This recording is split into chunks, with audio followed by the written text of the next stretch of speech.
શકાય।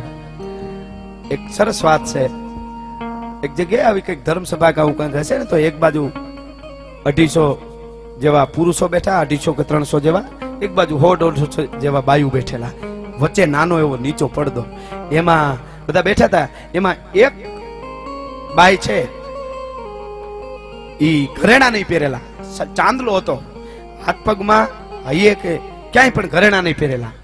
એટલે અમુક બાયુ એને દાંત કાઢતી હતી મસ્કરીમાં કે આ બાઈ કેવી છે, આની ઉંમર હજી 22-25 વર્ષની છે, સૌભાગ્યવતી છે, એનો ચાંદલો દેખાય છે, અને એને એક કોઈ ઘરેણું નથી પહેર્યું। મરમમાં મસ્કરીમાં બાયુ દાંત કાઢતી હતી, ત્યારે એની નજીકની બેનપણી હતી, એને ધીરે દઈને કીધું, બેન આ બધી બાયુ તને કહે છે કે કેમ, કે તે ઘરેણા નથી પહેર્યા ને એટલે, કે મેં ઘરેણા કેમ નથી પહેર્યા બેન, એને કઈ મારે કેવું નથી, ને બોલે એનાથી મને કોઈ ફેરે નથી પડતો, પણ મેં ઘરેણા નથી પહેર્યા એનું એક જ કારણ છે કે મહેમાન અમારે ત્યાં બહુ આવે છે, અને છેલ્લે છેલ્લે અમારી વરાળી તાહળીઓ હતી ને, એ વાહિલા દરવાજેથી જઈ અને ક્યાંક દઈ આવી, અને એના હાટે લોટ લઈ આવી અને મેં મહેમાનો જમાડ્યા છે।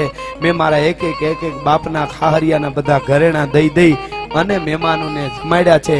હવે કાંઈ રહ્યું નથી ને, એટલે મારો પતિ એવો દાતાર છે અને મારું પિયર એવું છે, એટલે મારે આંગણેથી જમ્યા વગર મહેમાન જાય નહીં, માગણ માગ્યા વગર જાય નહીં, એટલે મારે ઘરેણા નથી, એટલે બાયુ ભલે દાંત કાઢે, મને નથી ફેર પડતો કાંઈ। બાઈ એટલું જ બોલી। આટલી વાત જ્યાં પૂરી થઈ, ત્યાં બાજુથી એક 28 વર્ષનો યુવાન આવ્યો, પણ 200-250 જે પુરુષો બેઠા હતા એ બધા ઉભા થઈ ગયા ઓલાને માન આપવા માટે। અરે આવો આવો ભાઈ આવો, મારો બાપલીઓ, મારો વિહામો, પધારો, રામ રામ, જય માતાજી, અહીંયા વઈ આવો, અહીંયા ઓલે કે અહીંયા વઈ આવો।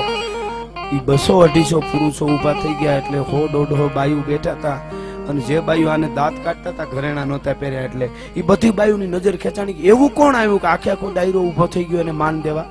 એવું ભાઈ કોણ જુવાન આવ્યો કે આખો આ બધા બેઠેલા પુરુષો એને માન દેવા ઉભા થઈ ગયા? એવું કોણ આવ્યું?